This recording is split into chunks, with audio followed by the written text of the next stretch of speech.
संगति का असर। एक बार एक राजा शिकार के उद्देश्य से अपने काफिले के साथ किसी जंगल से गुजर रहा था। दूर दूर तक शिकार नजर नहीं आ रहा था। वे धीरे धीरे घनघोर जंगल में प्रवेश करते गए। अभी कुछ ही दूर गए थे कि उन्हें कुछ डाकुओं के छिपने की जगह दिखाई दी।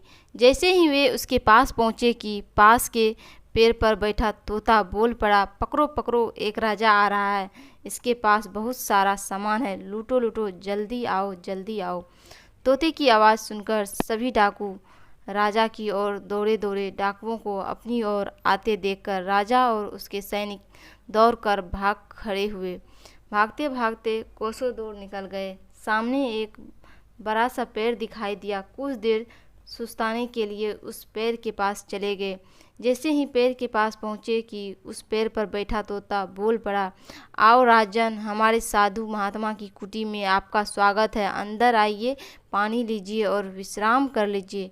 तोते की इस बात को सुनकर राजा हैरत में पड़ गया और सोचने लगा कि एक ही जाति के दो प्राणियों का व्यवहार इतना अलग अलग कैसे हो सकता है। राजा को कुछ समझ नहीं आ रहा था। वह तोते को बात मानकर अंदर साधु की कुटिया की ओर चला गया।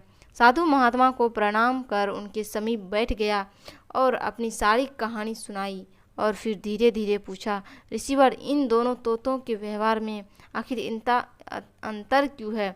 साधु महात्मा धैर्य से सारी बातें सुनी और बोले, ये कुछ नहीं राजन, बस संगति का असर है।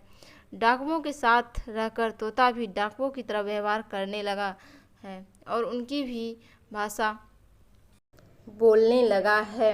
अर्थात जो जिस वातावरण में रहता है वह वैसा ही बन जाता है। कहने का तात्पर्य यह है कि मूर्ख भी विद्वानों के साथ रहकर विद्वान बन जाता है और अगर विद्वान भी मूर्खों की संगत में रहता है तो उसके अंदर भी मूर्खता आ जाती है। इसलिए हमें संगति सोच समझकर करनी चाहिए।